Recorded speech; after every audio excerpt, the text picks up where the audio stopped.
Hey there, my dear Capricorns. Welcome to my channel, Twinfinite Divinity Tarot. I hope you're all well, happy, healthy, wealthy, happy New Year. I'm going to be taking a look at the first 3 months of the year for your sign. This year is an 8-year, so it's going to be full of abundance. Eights are all about like a infinite loop, getting in the flow of prosperity. It's also the year of the dragon, and the dragons are magical and mystical and ethereal, right? So it's getting back in touch with our dreams, our desires, what it is we truly want, setting the intentions so they can manifest. Now, I'm also doing a subscriber surprise this month. If you'd like to be entered, just stay to the end and I'll give you all the details. But let's begin. Let's see what dragon oracle we have for you for the first 3 months or the year, whichever it be. Let's see, what kind of energy is my Capricorns in? And happy freaking birthday to all of you. If I haven't said it already, happy birthday, Capricorns. Hopefully you have an amazing birthday. And if I missed them, happy belated birthday. So you've got the card Destiny.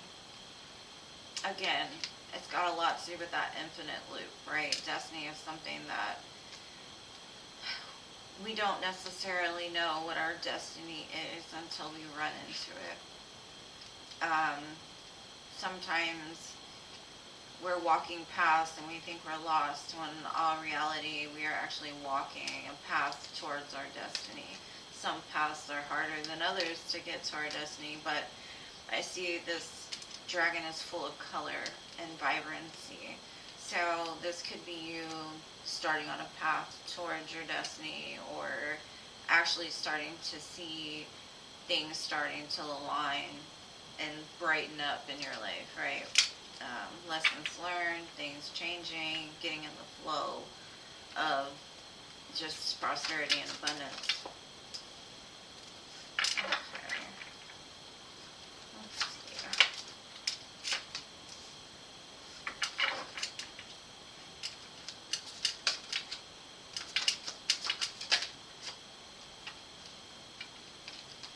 Okay. So the first card I got is the Messenger of Water. You could be dealing with a Pisces, or this month could be full of small offers of love, or you feeling joyful and playful and really getting back in tune with that childlike innocence within you. I kind of feel it could have to do with love, but doesn't necessarily have to. It could just, like I said, be you being playful and having a good time for January. Now for February, you got the Nine of Pentacles. So this is about you being abundant. This is about a person that has worked very hard at a craft and it's starting to succeed. So you could have put a lot of work into an idea. You could have put a lot of work into some creative project or to a business, and it's starting to pay off. Like you're starting to see the payback or the kickback. Now the Nine of Pentacles, she's all good by herself. She doesn't need anybody else. So it's a very independent energy. It's about loving yourself as well.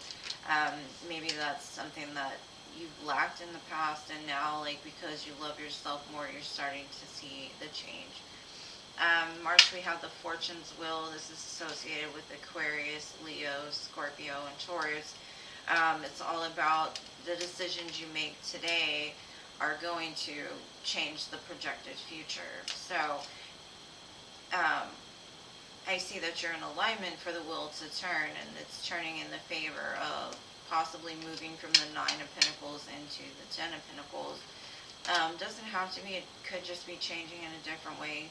Like I said, the Destiny card is here, so like I said, you're starting to see that everything's aligning with your true destiny, right? Like stuff's starting to make sense. The puzzle pieces are starting to fit together of why things have had to happen the way that they have. Hold on.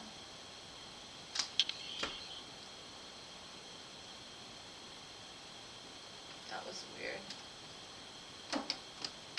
Okay. Okay, let's clarify this messenger of water.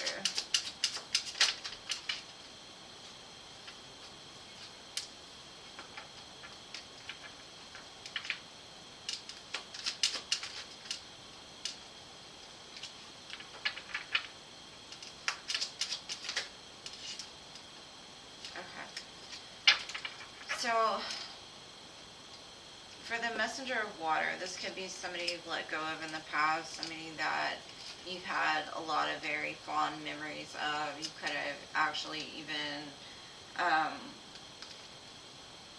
been in a place of like owning a home together or building a home together.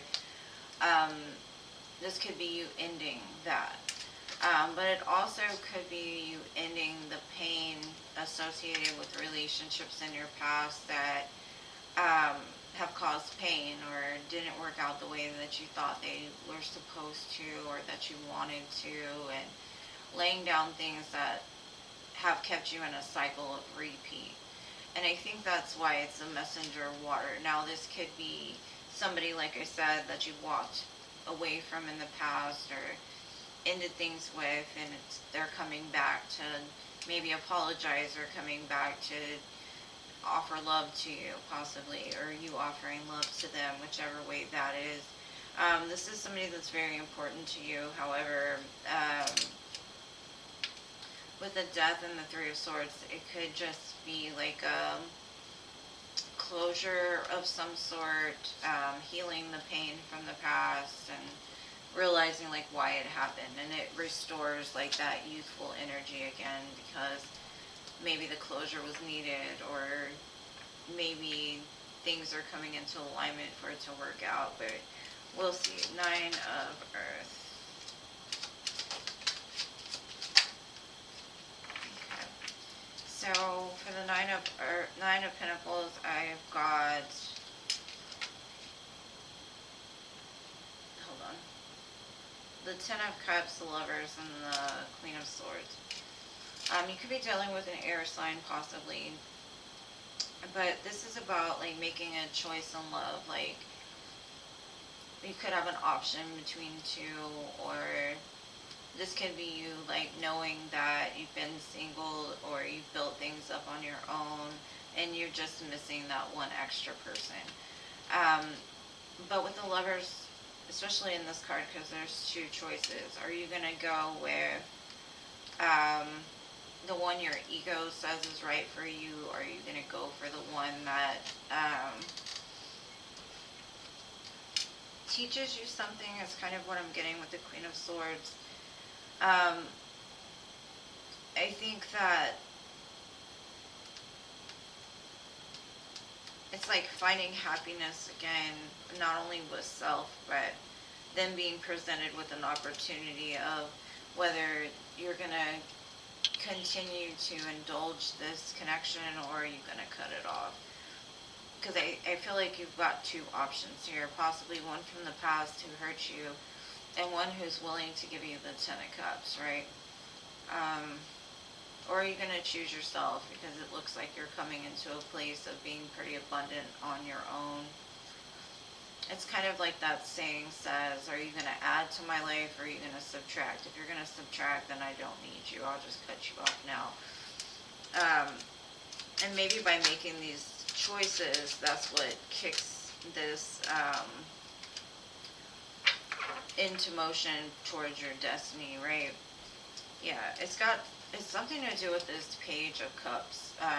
Like I said, possibly they bring in some kind of tower moment.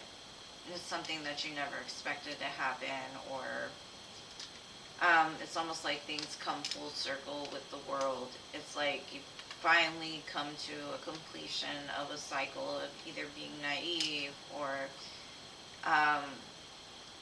not being smart in love, and not using your brain, just using your heart. And you're kind of blowing all of that apart so you can build something more stable for the future. And that's what this world is about. And the Wheel of Fortune, the wheel turns and it opens up this new cycle. Now, if the cycle is with this person, I think this is something that you definitely did not expect. You didn't expect this person to show up for you the way that they did, um, or for there even to be another chance. It's kind of what I'm getting. I think that you settled for something after that situation, and then it's like, well, now I have to choose in between this and that, or to be with self. So it's going to be an interesting couple of months for you. Now I'm going to look into the shadows, kind of see if there's anything that you need to work on, look at. May not be for everybody, so only take what resonates to you. This is from the Dark Mirror Oracle. I always think shadow work is necessary in order to face some things that maybe have been causing us to repeat cycles, or stuff that we've hidden or don't really pay much attention to. We're just going through the motions of life. Alright, so we've got hiding your true self.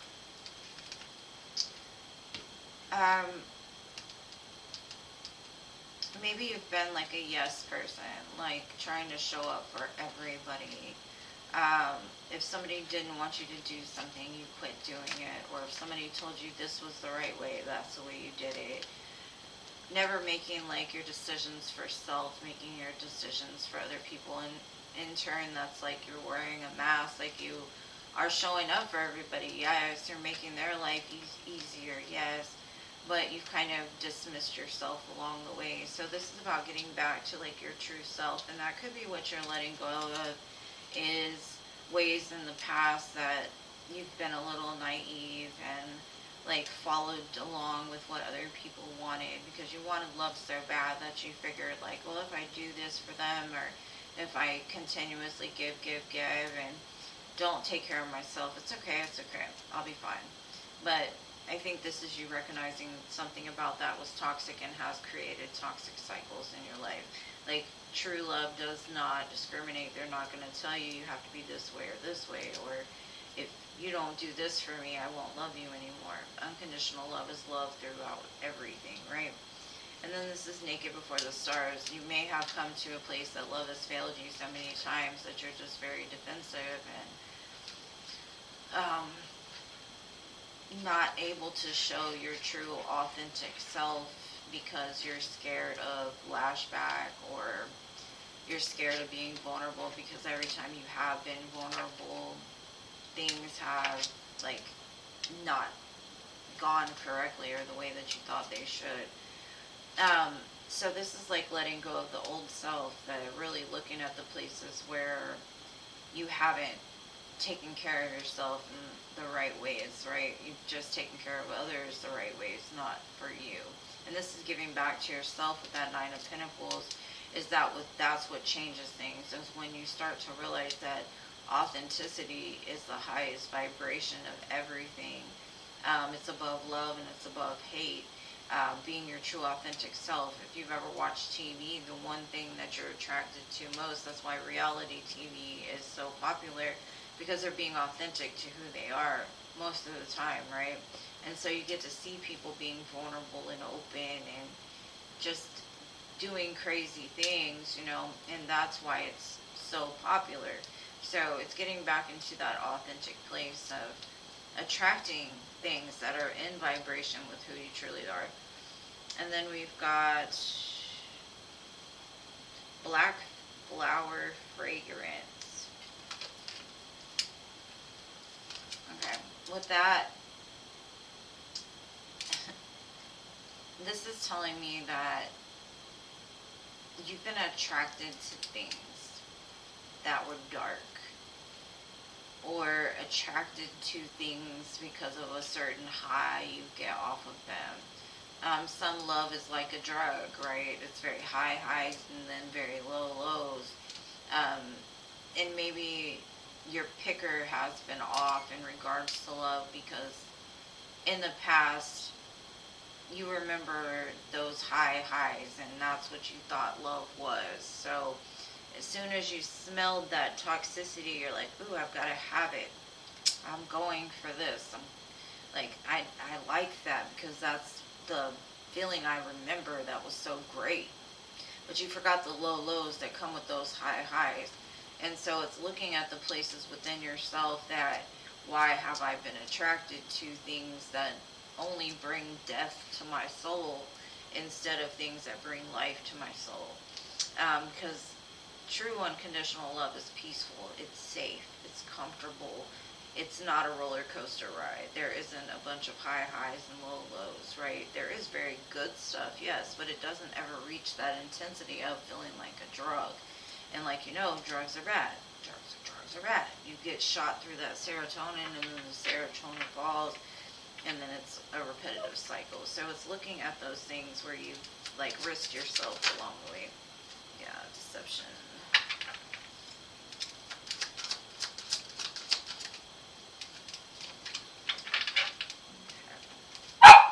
No.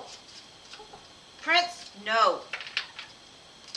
Okay, so this is saying like something about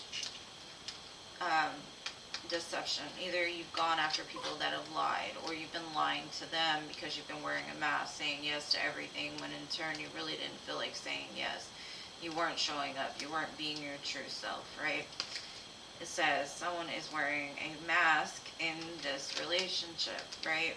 And it could be you've gone after people that were deceptive, but a lot of times what I see is we can be deceptive to ourselves the same way.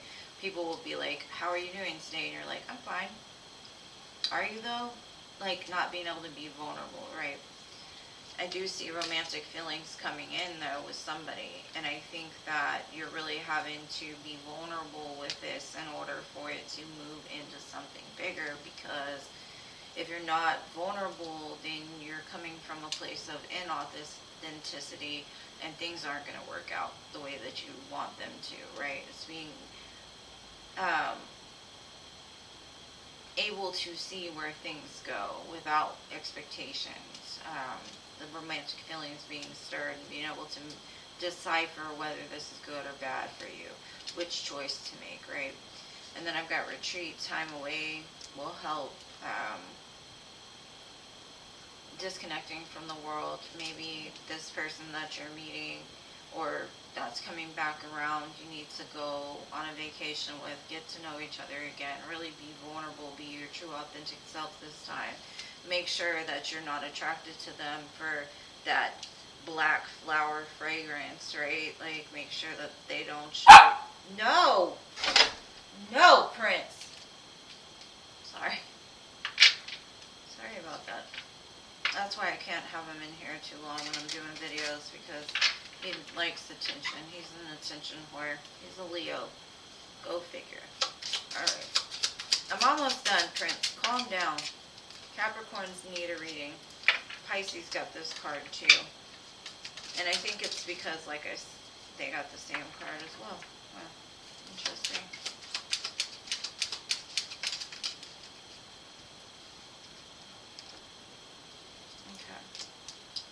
So, with this card, to me, it's always that really getting to the bottom of why we repeated certain cycles. Like, why? What is our why, right? For the longest time, I've said my picker is off. Like, I don't pick the right people. I go after a black flower fragrance. And this is about, like, getting to the bottom of, like, what is alignment with your true authentic self, which is going to match you best. Like, really researching those underlining parts, or really looking at the deception that you've played, they've played, or whatever, and really figuring out like where you want to go, what you want to do. And now with the tulips here, to me this is a martyr card, because normally people place tulips onto graves or coffins. It's almost like a rebirth card, like laying down the old, and you did get the death card, and bringing life back into it, right? Like transformational. So I think you're probably going through like a death and rebirth stage, really changing a lot from the inside out during these first couple of months, which is going to set something into motion, because I've got the tree of life, and to me that's that destiny. Everything is connected. And I think you'll start to see the rainbows again. I do show the clock here as well. This is probably something that you've been knowing, like time is running out on.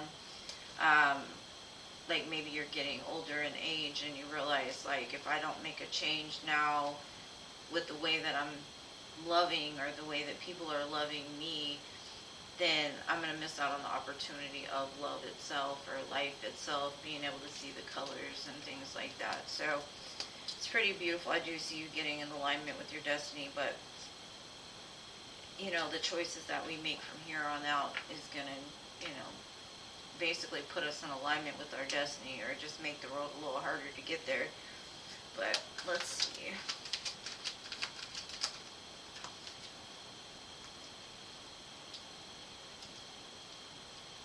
Okay. So I have here protection. Um, the divine is watching out for you. And I think maybe in the past the situation fell apart or didn't work out because that was divine protection.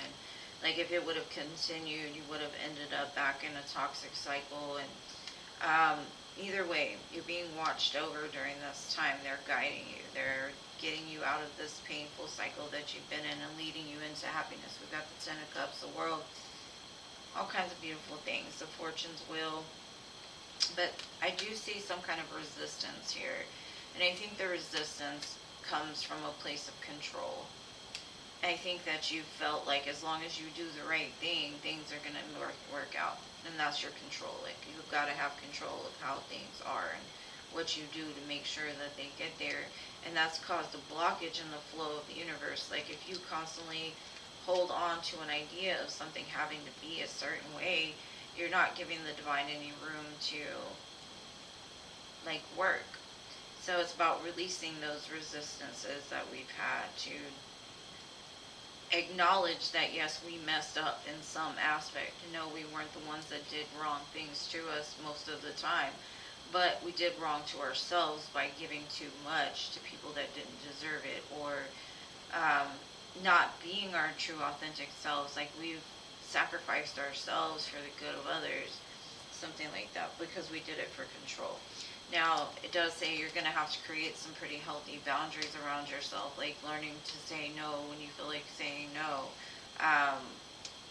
Not letting people close just because you've known them forever, or just because you love somebody doesn't mean you have to give to them if you know that you're not going to get it back in return, because there are very healthy boundaries compared to trying to control a situation to make it in alignment with what you want.